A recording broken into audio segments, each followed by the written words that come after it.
Vamos comentar agora um pouco a respeito das propriedades de limite. Então, vou antes falar de duas ideias preliminares que vão ser essenciais para o resultado que a gente vai obter. E isso vai facilitar bastante o nosso cálculo de limite. Primeira ideia preliminar, limite da função identidade. O que é a função identidade? Função identidade é aquela função f de x igual a x. Então, o limite da função identidade, limite da função x, quando o x tende a um valor a, vai ser o próprio valor a, o próprio valor para o qual a função está tendendo, o x está tendendo, melhor dizendo. Então, vamos ver que esse resultado aqui é verdadeiro. O que a gente quer? Partindo da definição de limites, se x menos a menor do que delta, então f de x menos a tem que ser menor do que epsilon. Então, saindo disso daqui, eu quero chegar nisso daqui. Então, x menos a menor do que delta, implica em f de x, que vai ser a nossa função identidade, x menos a, que é o candidato a limite. O candidato a limite é esse cara aqui, é o a, menor do que epsilon. Então, a ideia era escolher um delta que a gente manipula e chegue lá no epsilon. A gente vai escolher para esse caso o delta como sendo o próprio epsilon. E veja que isso fica quase que imediatamente observável a constatação do limite da função. Então, se x menos a menor do que delta, está aqui, x menos a menor do que delta, a gente escolheu delta como sendo o próprio epsilon, então o x menos a no lugar do delta virou um epsilon. E veja que isso é justamente o que a gente quer provar já. Nós temos que x é a própria função f de x, lembrando que a função f de x é a função identidade, menos a menor do que epsilon. Então, se é a própria função menos a menor do que epsilon, a gente tem que é a própria função menos a menor do que epsilon. Então, o a está no lugar de L, significa que L é o limite da função. Então, isso significa que toda vez que uma função for a função identidade, o limite dela vai ser exatamente o valor para o qual x está tendendo. Então, por exemplo, limite de x quando x tende a 2, vai ser o próprio 2. Limite de x quando x tende a 5, vai ser o próprio 5, e assim sucessivamente. O outro resultado importante é o limite da função constante.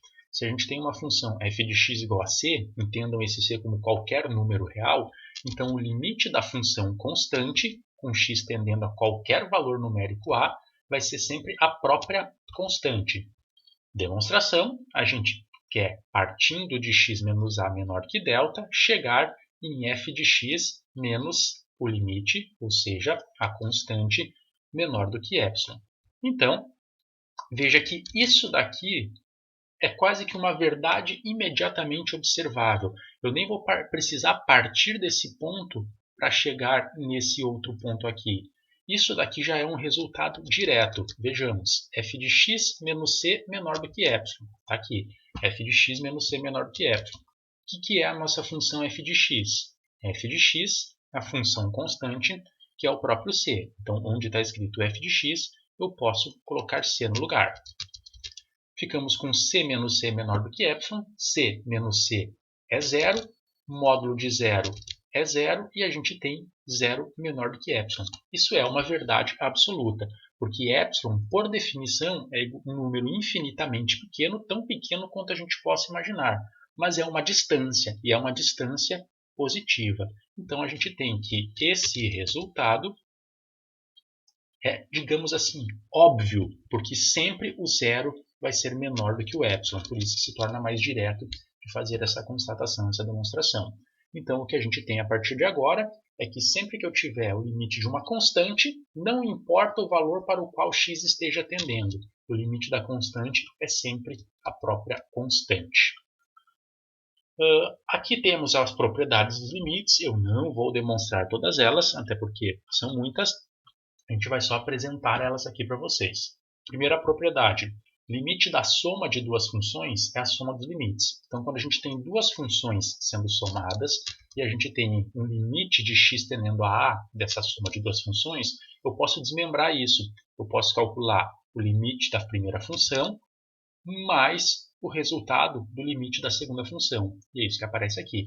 limite de f mais g vai ser o limite só da função f mais o limite só da função g. Limite de constante vezes a função. Eu posso trabalhar simplesmente como uma constante multiplicado pelo limite da função. Tá? Então, é como se esse c joga para fora do limite. Então, por exemplo, se tu tem aqui limite de 3 vezes uma função x², então, ou 3x, isso é a mesma coisa que pegar 3 aqui na frente, vezes o limite da função x. Próximo, limite da f vezes g. A exemplo do que a gente tinha na propriedade 1, limite de uma soma separa na soma dos limites. Aqui o limite de uma multiplicação vai separar na multiplicação dos limites. Basta fazer o limite da primeira vezes o limite da segunda. Isso também vale para a divisão. Limite de uma divisão vai ser o limite da de cima dividido pelo limite da de baixo, desde que o limite da de baixo não dê algo igual a zero. Quando der igual a zero, vai cair em limites infinitos que a gente vai trabalhar e vai estudar lá no futuro ainda. Próximo. Limite de uma função elevada a um expoente n, a gente pode simplesmente trabalhar com o limite só da função. Resultado desse limite eleva ao expoente n. Mesma coisa para a raiz. Limite de raiz de uma função, a gente vai calcular o limite só da função e depois tirar a raiz desse resultado. Aqui também uma observação, desde que o n seja maior que zero e ímpar se o limite da função for um número negativo. Só para não ficar raiz quarta, raiz quinta, raiz quarta, raiz sexta, raiz quadrada de números negativos que não existem no domínio real. Sétima propriedade. Limite de logaritmo de uma função é a mesma coisa que só o logaritmo do resultado do limite da função. Então, tu calcula só o limite, depois, achando o resultado, calcula o logaritmo na base qualquer. Tá? Eu coloquei aqui como ln, mas pode ser em qualquer base. De novo, desde que o limite da função seja um número positivo, porque não dá para tirar log de coisas negativas. Limite de seno de uma função. Você vai fazer o limite só da função, depois de achar o resultado do limite da função, você extrai o seno daquele valor. Eu coloquei aqui como seno, mas serve para cosseno também. Limite de função exponencial de uma função e elevado a uma função f de x. Você simplesmente calcula o limite da função f de x e o resultado você trabalha como expoente dessa base. Coloquei aqui como uma base e, mas pode ser qualquer base. Limite de 3 elevado à função f de x, 3 elevado a x², por exemplo. Você vai ficar com 3 vezes o limite da função x². Então, primeiro calcula o limite, depois faz como potência dessa base que é fornecida em eventuais exercícios enunciados. Fazendo a consequência de todas essas propriedades, a gente tem o que mais nos interessa, que é o limite da função polinomial. Então, se eu tenho uma função que é um polinômio, a0 mais a1 vezes x, mais a2 vezes x², a3 vezes x³ e assim sucessivamente até um x na n. Aqui faltou um expoentezinho, mas a n vezes x na n. Esse teorema, essa consequência aqui, diz que o limite da função polinomial com x tendendo a a vai ser o próprio f de a. Bom, a aplicação disso aqui é direto pelas propriedades, tá? A gente tem aqui um limite da função polinomial, tá aqui o polinômio. Veja que esse polinômio ele é representado por uma sucessão de somas de parcelas. Então, pela propriedade número 1, o que tem de soma a gente pode separar na soma dos limites. Então, isso vai ser limite só do a0, mais limite de a1 vezes x, mais limite do a2 vezes x², mais limite de a3 vezes x³, até no anx na n. Então, foi isso que foi aberto aqui na expressão. Nisso daqui, a gente abriu, então, como a soma de cada um dos limites. Veja agora que aqui nessa segunda, terceira, quarta e assim sucessivamente até o limite de anx na n, a gente tem multiplicações. Pela propriedade 3, limite de uma multiplicação é a multiplicação dos limites. Então, eu separei cada uma dessas aqui como sendo multiplicações de limites. Limite de A1 vezes limite x, limite de A2 vezes limite de x ao quadrado, assim sucessivamente até limite de AN vezes limite de x na n.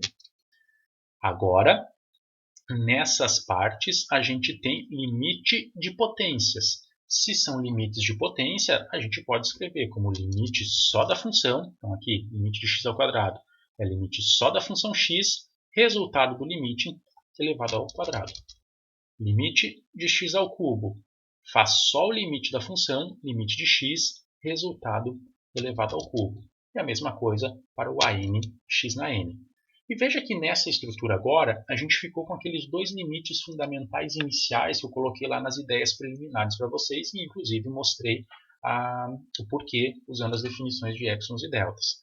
Aqui ficou só limite de A0. Opa, limite de A0 é uma constante. Então o limite da constante é a própria constante.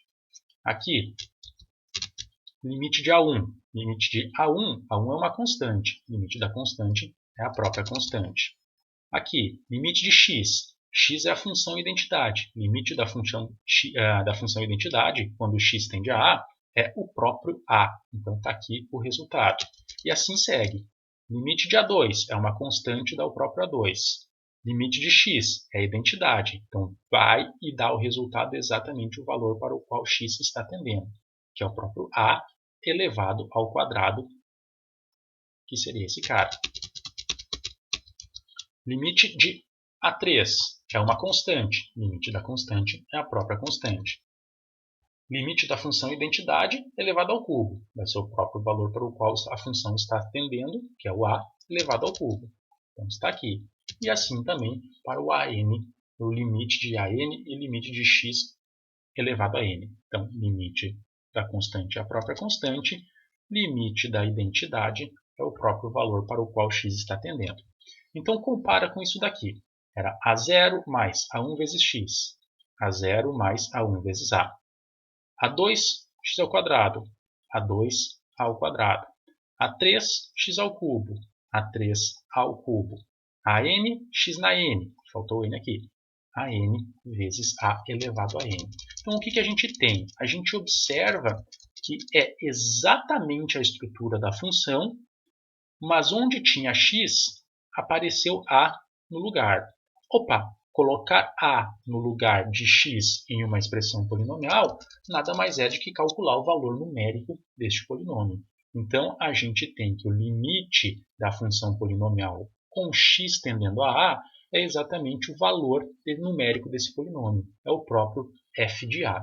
Então, isso facilita consideravelmente a nossa vida a partir de agora.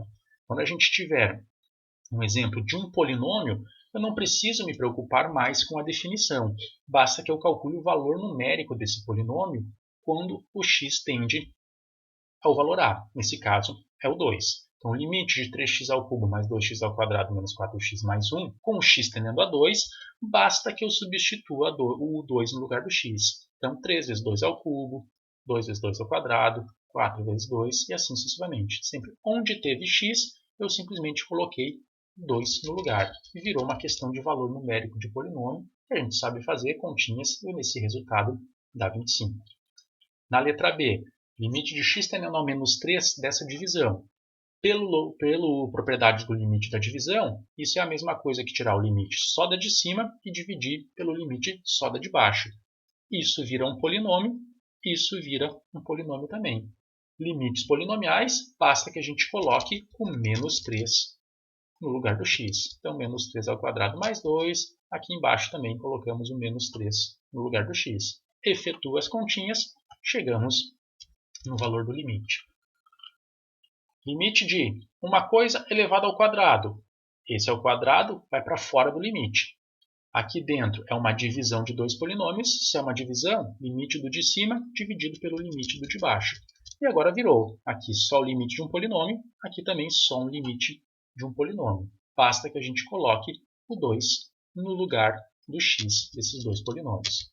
Colocamos os números 2, faz as contas, lembrando que depois tem que elevar ao quadrado, fica 9 sobre menos 2 ao quadrado. Esse ao quadrado vale tanto para o de cima quanto para o de baixo, que dá 81 quartos. Mesma ideia se você tem uma raiz, essa raiz fica por fora do limite, então vai ficar a raiz quadrada do limite dessa divisão, só que um limite de uma divisão é a mesma coisa que a divisão dos limites, limite de cima, limite de baixo, isso é um polinômio, isso também é um polinômio, a gente consegue só fazer a substituição numérica do 3 nesses polinômios. Fazendo a substituição e efetuando os cálculos, raiz quadrada de 16 sobre 4, 16 dividido por 4 é 4, e a raiz quadrada de 4 é 2. Essa seria a resposta do limite. Agora vamos ter uma atenção especial para essa daqui. Limite de x tendendo a 2 de x ao quadrado menos x menos 2 dividido por x menos 2. Bom, é um polinômio, é uma divisão, então eu posso calcular limite em cima, limite embaixo. Limite de cima é um polinômio, limite de baixo é um polinômio também. Então, como a gente acabou de ver, basta que a gente coloque o 2 no lugar de x desse polinômio. Então vai ficar 2 ao quadrado, que é 4, menos x, menos 2, menos 2. Embaixo, 2 menos 2. Só que fazendo esses cálculos, aqui vai ficar 4 menos 4, que é 0, e aqui fica 2 menos 2, que é 0 também. Então isso daqui gerou um resultado 0 sobre 0. Que diabo vem a ser um 0 sobre 0? O que dá isso daí? 0 dividido por qualquer coisa é 0. Por outro lado, na matemática, a gente não pode dividir por 0. Então, o que vai ser o resultado dessa expressão, desse limite?